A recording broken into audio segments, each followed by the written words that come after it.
everyone to the Candice and Elisa show. It's great to have you this time around again. Today we're going to address a topic which I'm sure lots of us will be familiar with. And it's the concept of leaving for tomorrow what we could be addressing today. And we see this in, world politics, in climate change. We are now addressing this at the very last moment because it's for our survival. And we're going to take you to an unlikely location in southern Afghanistan, a province in the south, Helmand, which is now having hundreds and thousands of solar panels that are being used for the unlikely efforts of producing more heroin. So, Candice, I was wondering if to open this up, you could tell us a little bit more about what's going on and what are the trade-offs and sacrifices that these farmers are making in order to produce more drugs? I mean, stories like this always strike me as ironic. I don't want to say funny, but it's very crazy when you look at the trade-off of, water.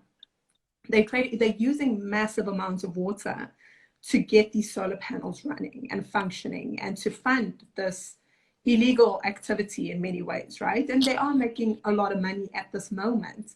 However, it's not sustainable.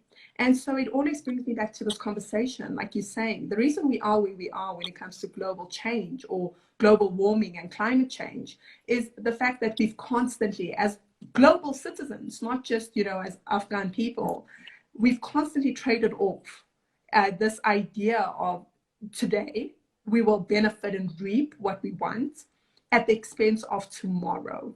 And that is what I find intriguing about this, that it's this microscopic place that we're looking at that actually plays out in human nature, in human dynamics, as to how many times do we trade off today for tomorrow, and when tomorrow comes, it's when we do this last ditch effort to try and, oh my goodness, now climate change, this is happening. The world cannot function the way it is. And there's a beautiful quote I love that, what human beings tend to forget is that the earth will survive without us. We are the ones that will not survive.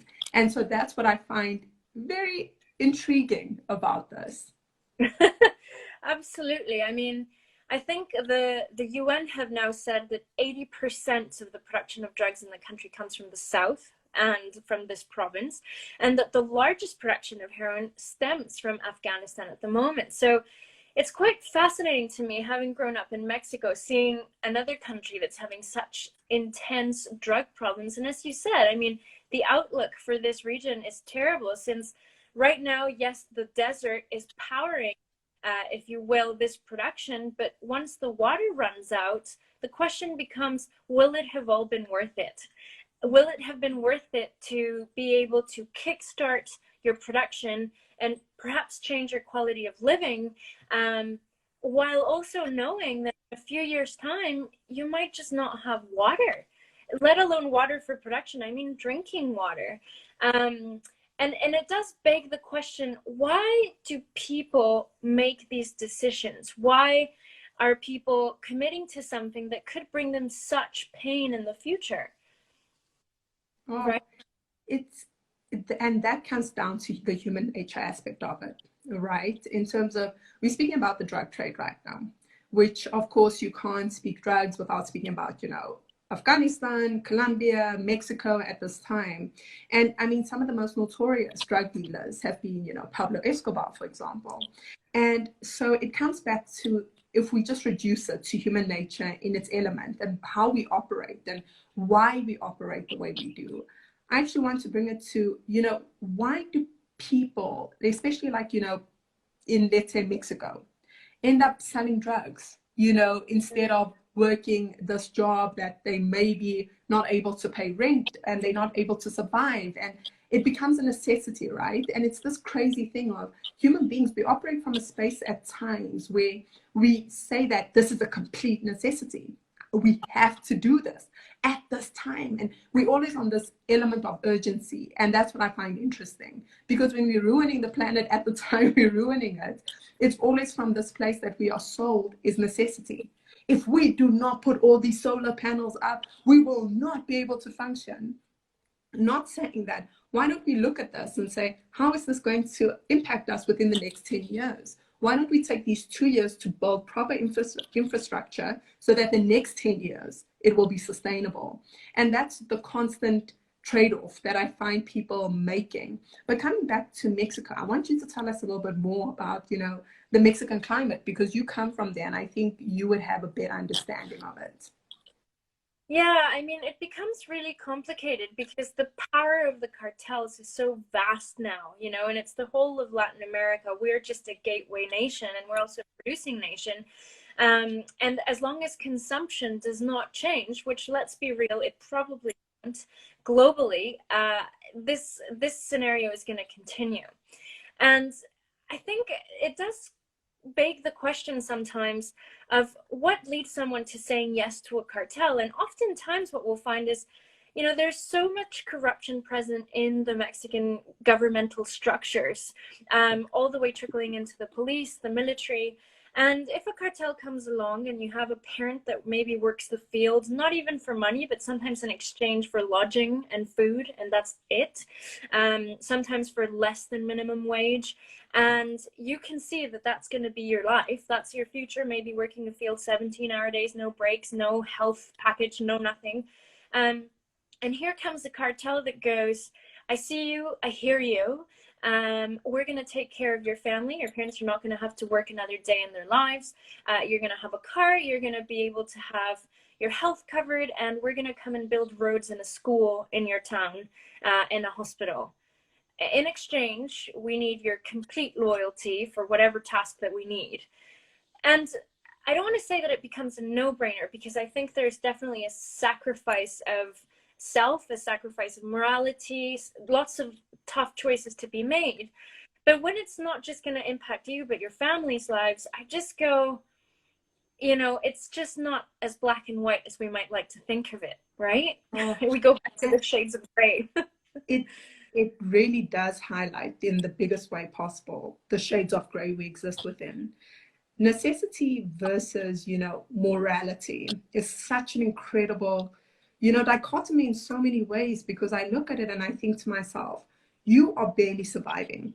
You can barely eat. You can barely provide for your family. You are constantly in danger. And then you witness how these backdoor dealings are occurring, let's say, and you see how in front of the public and in front of the media, your representatives or your officials are saying we hate drugs, we banning drugs, but behind closed doors you see them coming to the farms, you see them coming to birthday parties of these people, you see them really intertwined with this world.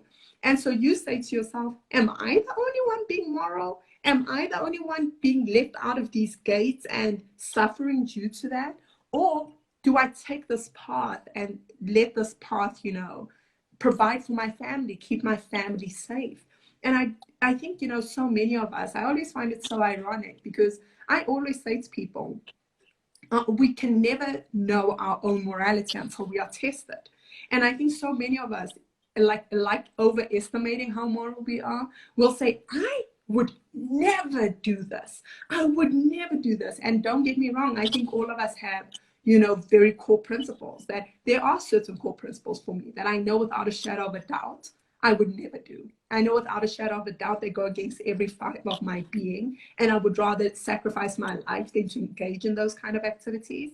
However, there are so many other things that aren't so drastic, because when you're choosing between very drastic situations where it's like, go kill this person, or, or this, that's very drastic. That's like very black and white in some ways. You can be like, I'm not a killer. That's not for me. However, when it becomes nuanced and it becomes in the smaller aspects of our realities where they're like, but you're not hurting anyone. All you have to do is just go work on the farm. But that farm is going to produce a drug, and that drug is going to, kill hundreds and thousands and millions of people. And so because you're not directly in the line of contact of, the violence, so then it becomes almost more, difficult. It becomes more difficult. What do you think? Yeah, I mean, I was really drawn to several things that you said, one of which is the last thing of not being in the direct line of contact. And the first thing that I thought about is when you have military drone operators that are sitting in a basement in Texas, maybe dropping bombs in the Middle East or something like this, and how there's that kind of almost like a video game detachment that takes place while this is happening, until a few of them have actually confronted the reality of what's happened, seen some of the images, seen some of the results of what's gone on, and then it's hit them. But unless you have that aha moment, I'm realizing what the actual trickle effect is, I don't know that it would be so easy to actually have. I mean, after all, you're just growing some, you know, plants, basically. But one thing that also was very interesting that you mentioned was, you say you have these hard lines of things you would never do. And a part of me goes, okay, but think of one of these things. I don't know what they might be, but would that ever change if someone, say the person you love most in the world, was at stake and it was beyond yourself? Or because I've often find that these hard black and white lines, again, I hate to keep coming back to this, but they're not as black and white under the right circumstances. And we all have the potential for what we would label as evil or what we would label as unjust if put under the right amounts of pressure. But I don't know how you feel about this. Yeah, you actually remind me of this. I think it's an experiment. I can't exactly quote who did it or created it first. However, these students were put into the simulator, and basically in the simulator they're driving a car, and so this car loses control. It's being controlled by someone else, but the only thing they can do is direct this car. So on one side they'd say something along the lines of, there's a bunch of elderly people on the right, and they on the left there's these kids, you know, who are you going to hit? Because you're going to hit one of them, but you're going to have to choose, right? The only thing you can do is either go left or right, and you have to choose. And so when people will say, okay, no, I'd kill the elderly person, or I'll do this, whatever. And they found that it was actually easier for people to make these very like decisive like decisions, if you will, as to who deserved to die. And I say that quote unquote. And then they put in a very personal aspect. And they say, okay, now there are, you know, 3 elderly people on this side, and there's 3 random people on this side. The 3 elderly people are your relatives. They're your family. That's your uncle. That's your aunt. And then on this side, they're people you have no clue about. But, you know, they're in their 20s and they're still young. Who are you going to kill?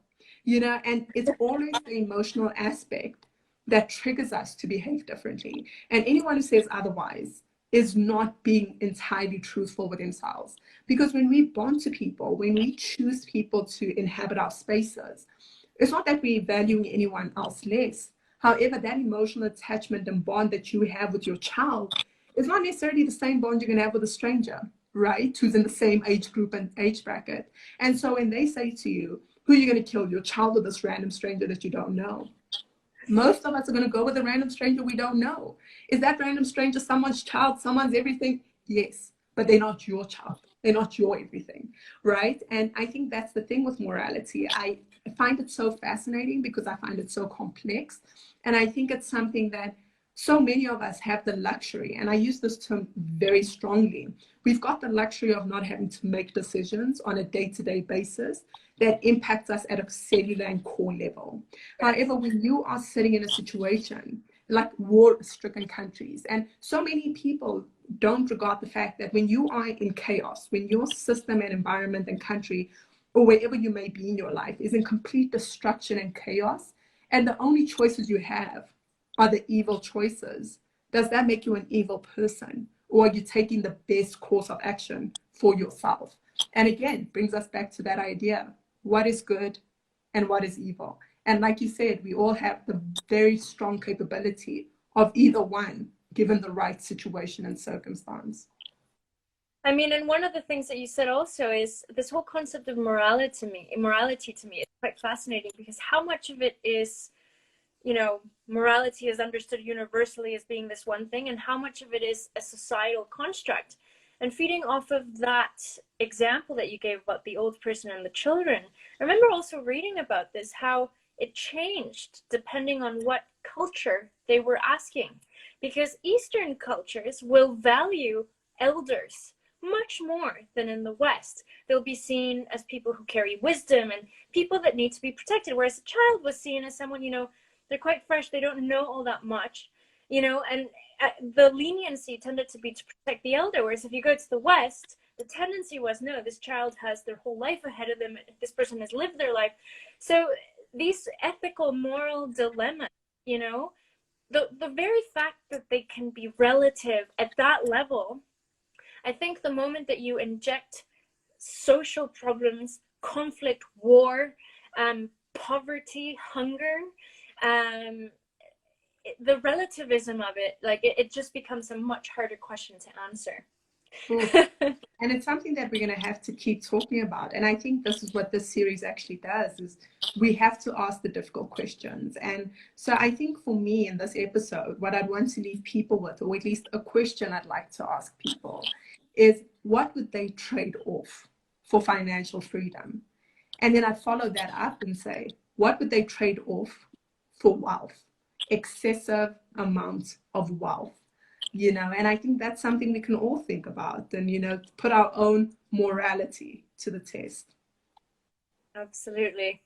Thank you so much, guys, for watching. It's been wonderful having you, and we look forward to chatting in the next episode. Leave your comments below because we're definitely wanting to learn more about what you would give up for financial wealth.